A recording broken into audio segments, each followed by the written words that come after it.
Having just completed a 5-day water fast, I thought I'd spend some time with you guys on this episode talking a little bit about why, the benefits, and the continuing need to homestead despite not having any food.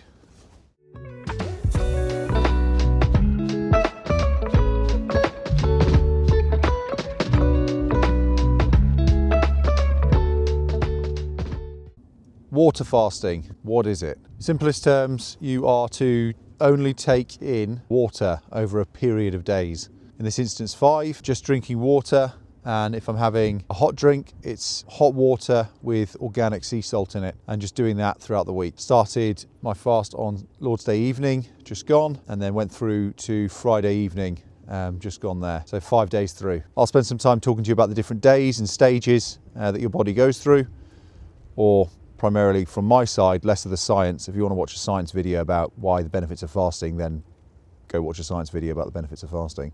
The first question to answer is why. When we think around the disciplines of doing as rigorous exercise as I have been doing, that's sort of fallen by the wayside. That's not to say that it can't pick back up. I'm my own worst enemy on that front. But it does mean that my relationship with food continued at the same vein, where I would eat absolutely everything I wanted and could see it quite quickly causing an issue, particularly on my waistline, but also just with that ability to say no to bits and pieces in food. So my first five-day fast, this was my second one. My first one was a few months ago. That was really just about resetting in my brain and in my life, my relationship with food. I noticed that coming into my 30s, it started to get a bit unhealthy, and I'd be looking for snacks and all sorts of garbage and just filling myself with that. So I spent the first 5-day water fast and was about resetting that. And then what I did is I switched to OMAD, which is 1 meal a day. Over the Christmas period there, again, I noticed that it's interesting, you let one thing slip and then suddenly it snowballs, and before you know it, I'm eating my body weight in cheese and crisps and all sorts of other junk that I don't need. So again, my body's starting to react to that. It's not feeling good. I'm starting to feel slow and sluggish. And so I decided it was time to do another reset. Press the reset button, do 5 days, water fasting only. It's an interesting experience. I would say that anyone can do it. They absolutely can, and all of you should try it or give it a try, unless you've got any sort of issues with like eating disorders, or you're a child, or breastfeeding, or you're pregnant. I wouldn't recommend anyone does that if they're in those categories. But for me in particular, it was a really good way to get some control back in the eating habit. I'm now switching back to 1 meal a day, which will involve a meal in the evening, which is essentially going to be an avocado, a load of scrambled egg from our hens here. But that food fills you up very quickly.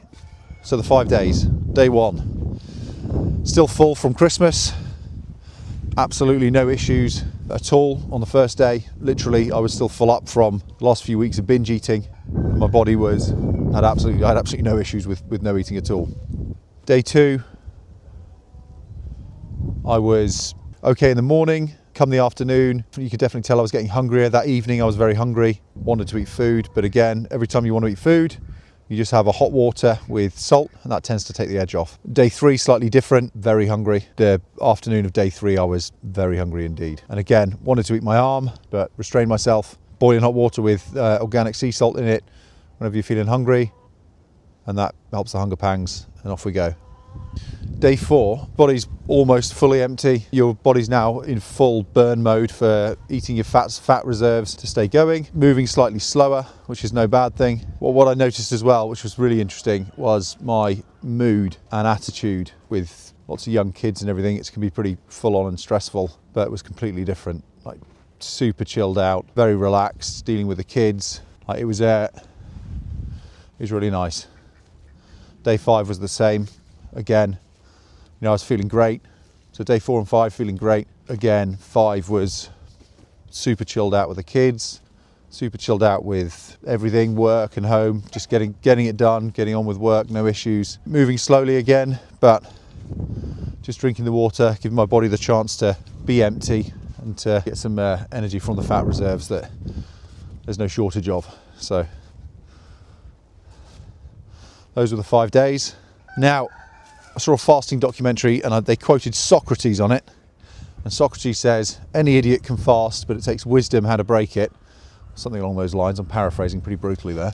He wasn't wrong.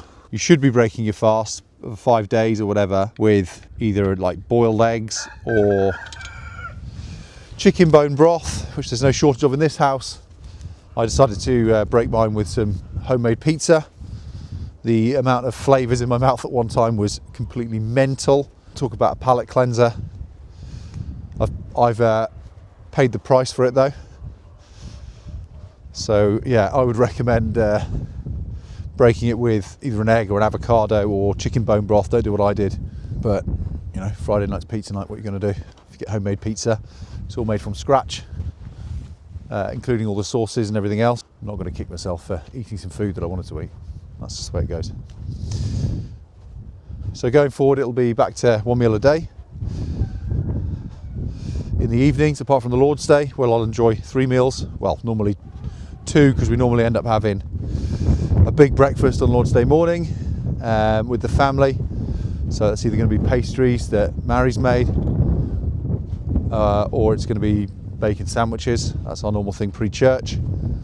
And then after the service, most likely, we'd have a big Sunday roast with one of our chickens. But that's the most important day of the week for us, which is why we celebrate and have a really nice time and eat food together and just enjoy that. It's a day of plenty. It's not a day of where we need to be lean. Let's get on with some bits and pieces around the homestead and get ready. We've got a Nerf gun party later on, and I'm going to be taking the kids through some weapons drills and room clearing, and they're all going to be fighting each other around the place, so stay tuned for some of that.